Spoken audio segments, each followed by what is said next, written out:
Os mamíferos são animais que, entre outras características, destacam-se pela presença de pelos em seu corpo e pela capacidade de produzir leite para alimentar seus filhotes.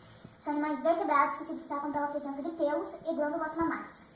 Da classe mamária, subclasse Theria, infraclasse Eutheria ou placentário, são o maior grupo da classe dos mamíferos, compreendendo aproximadamente 95% das espécies, podendo ser encontrados em variados ambientes como oceanos, bosques, savanas e desertos. As características marcantes dessa subclasse é pelo desenvolvimento do embrião ocorrer dentro do corpo materno, no interior da placenta, que se responsabiliza junto com o cordão umbilical pelo transporte de nutrientes e oxigênio do sangue da mãe para o filhote, eliminação de excreções e aconchegar o feto. O nome placentário se dá pela importância desse órgão para o grupo dos mamíferos eutérios. O feto já nasce completamente desenvolvido, diferente dos marsupiais, que dividem sua gestação em duas fases distintas, e dos monotremados, que são vivíparos. Outra grande diferença é o fato dos marsupiais e monotremados não possuírem um corpo caloso, uma massa de substância branca que facilita no funcionamento dos organismos e a organização das informações que chegam aos hemisférios cerebrais. Os monotremados e marsupiais, eles apresentam apenas um emaranhado de fibras nervosas. Os eutérios são agentes da cloaca e, em sua maioria, apresentam apenas duas aberturas, o ânus e uma eliminação de compostos nitrogenados. Apenas as fêmeas da ordem primata que apresentam três aberturas, uma para o sistema urinário, digestório e reprodutor. São exemplos, então, de eutérios o homem, girafas, leões e morcegos. Os primeiros mamíferos, eles colocavam ovos, então posteriormente a gente vai ter aí a vivipariedade, que é essa capacidade de dar à luz aos filhotes vivos. Ela vai evoluir aí num ancestral comum dos humanos e dos marsupiais, isso há mais de 160 milhões de anos atrás. A gravidez dos marsupiais, ela tem características em comum tanto com os mamíferos que colocam ovos, que são os casos dos monotremados, como por exemplo o ornitorrinco, quanto com as dos mamíferos eutérios, que até a gente tem como exemplo nós mesmos, os humanos, também chamados de placentários. Então, se a gente tem aí essa gravidez dos marsupiais, envolvendo essas características intermediárias, a gente pode imaginar que a gravidez marsupial, ela reflete a biologia reprodutiva um dos primeiros mamíferos vivíparos aí no caso. Até foi realizada uma pesquisa com as cuícas, utilizando a gravidez das cuícas como estudo, onde o principal objetivo da pesquisa era ver se na gravidez delas existiam qualquer indícios de inflamação. A gravidez desse bichinho aí, ela dura 14 dias, e nos 12 primeiros dias a gente tem o embrião dentro de um ovo. Então, só nos 2 últimos dias da gravidez esse embrião sai do ovo e vai ter contato com o tecido materno, pela placenta, né, no caso. Como que ele vai sair do ovo? Enfim, ele vai começar a produzir enzimas digestivas que elas vão dissolver essa casca, porém, mesmo depois que essa casca desaparece, ele continua produzindo, continua secretando essas enzimas, que é o que vai causar danos ao revestimento do útero. Tanto que foi observado que a degradação da casca do ovo e a formação da placenta, elas coincidem com uma reação inflamatória, que é massiva da mãe devido à presença do feto. Essa inflamação aí causada por essa relação materno-fetal nas cuícas, ela fornece uma pista aí bem importante sobre o porquê da inflamação ela ser usada durante a implantação do embrião dos mamíferos eutérios. Lembrando, mamíferos eutérios, a gente como exemplo, os humanos. Esse processo inflamatório, ele foi reaproveitado como uma maneira da mãe e o bebê e o feto ali estarem se comunicando. Então ela vai ser uma das primeiras mudanças que vão ocorrer após a fixação do embrião na parede do útero, e vai ser até uma maneira de avisar o útero para ele se preparar para uma gravidez. Então, ele foi evoluindo aos pouquinhos. Essa inflamação, ela foi se transformando num meio de comunicação e até uma maneira da mãe detectar a presença do bebê e, por fim, dando suporte à implantação, tornando possível ali o estabelecimento de uma gravidez. Lembrando que aí, uma vez que o embrião esteja implantado, a inflamação ela é controlada. Até a pesquisa considerou esse ponto um ponto muito chave para essa evolução dos mamíferos eutérios. Essa questão de acabar, por fim, controlando a inflamação quando a gente tem aí uma gravidez estabelecida. Todo esse processo de ter inflamação e, por fim, ela ir se adaptando com a gravidez desses mamíferos, ele foi chamado como um fenômeno comum durante a evolução, que é a reutilização de um componente para um processo em novas funções. Trazendo agora aí mais com uma curiosidade relacionada à evolução também dentro desse grupo, eu vou falar um pouquinho sobre as focas. Os estudos indicam que as focas, em algum momento no passado bem distante, elas viviam exclusivamente em terra firme, sua descendência muito provavelmente de um pequeno carnívoro semelhante até à atual doninha. Elas teriam conquistado aí um ambiente marinho há mais ou menos 20 a 30 milhões de anos atrás e provavelmente trocaram a terra firme pelos oceanos para escapar dos predadores terrestres e se beneficiar de novas fontes de alimentos. Elas sofreram aí modificações consideráveis para se adaptar à vida aquática, desenvolvendo aí nadadeiras, e hoje elas passam boa parte do tempo na água. podendo ir a profundidades que chegam a 100 metros e ficando submersas por cerca de 20 minutos sem correr nenhum risco de asfixia, nem o rompimento dos tímpanos pela forte pressão que as submetem em grandes profundidades. Se a gente for comparar ela com qualquer outro mamífero terrestre, ela vai ter muito mais sangue circulando em seu corpo proporcionalmente ao seu tamanho. Todo esse sangue armazena oxigênio que é liberado lentamente enquanto ela está submersa. Os animais eutérios pertencem ao maior grupo e classe dos mamíferos, tendo aproximadamente cerca de 5.000 espécies. Esses animais, eles são classificados. Eu vou falar um pouquinho sobre a classificação deles.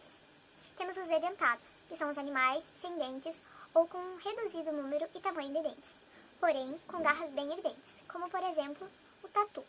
Temos também os logomorfos, que são os animais portadores de 2 dentes incisivos inseridos na maxila, um com a posição anterior e o outro situado lateralmente a esses, como por exemplo o coelho.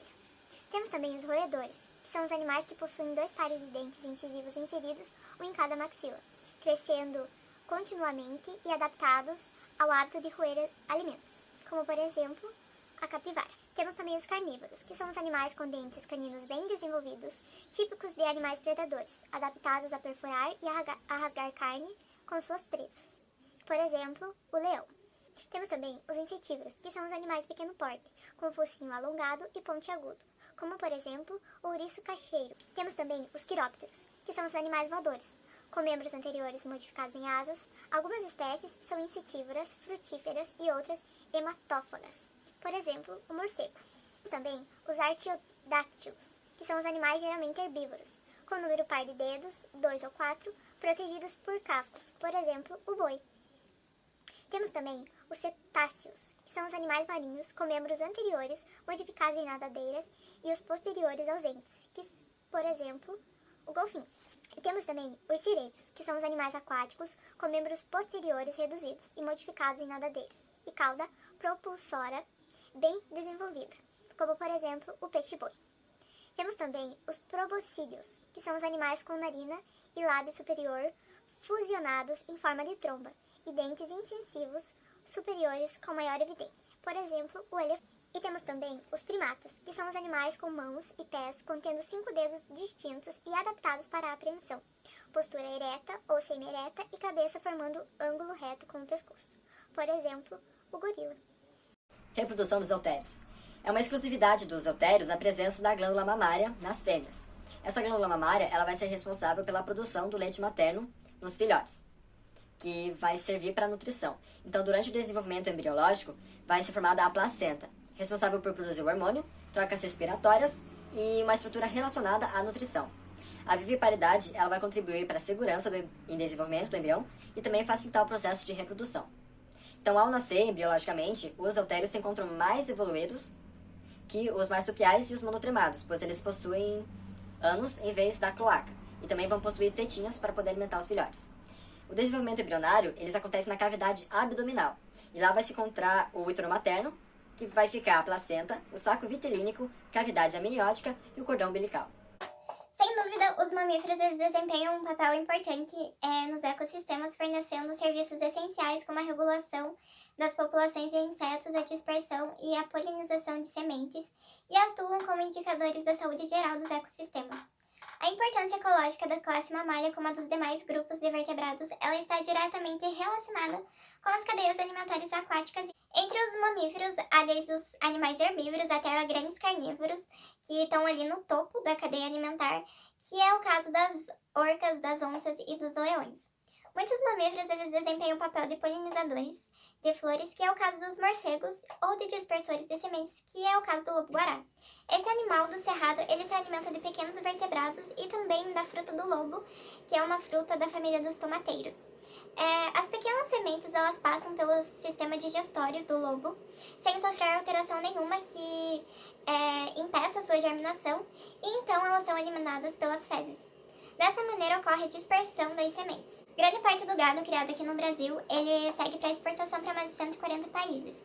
Já na Europa, por não ter um espaço tão grande, o gado ele é criado confinado e é alimentado à ração à base de vegetais e de partes de outros animais. Agora eu vou falar um pouco sobre os cientistas que criaram um útero artificial para desenvolver embriões de camundongo. Então, um grupo de cientistas publicou um estudo inédito sobre o desenvolvimento de embriões de camundongo fora do útero. e a partir de uma espécie de útero artificial. E nessas condições foi possível observar que os embriões continuaram a se desenvolver com órgãos que se formavam normalmente durante a embriogênese.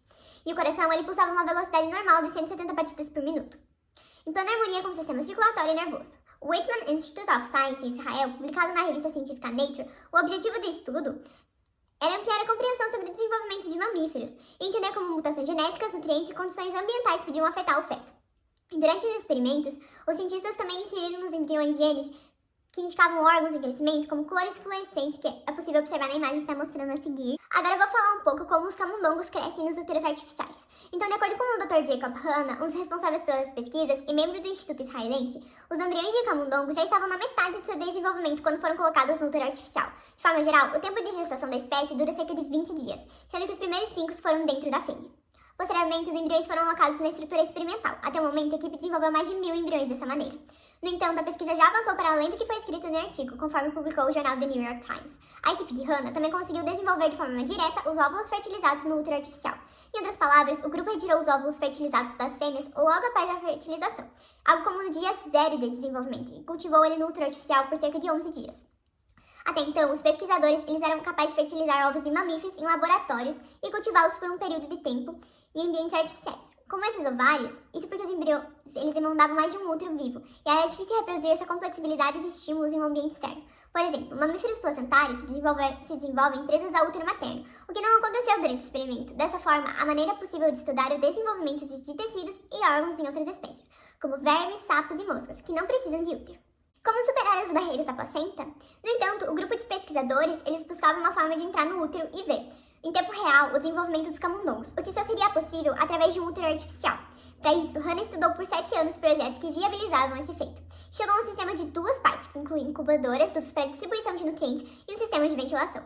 Dessa forma, os embriões dos camundongos foram colocados em frascos de vidros dentro da incubadora, onde flutuavam em um fluido especial, rico em nutrientes.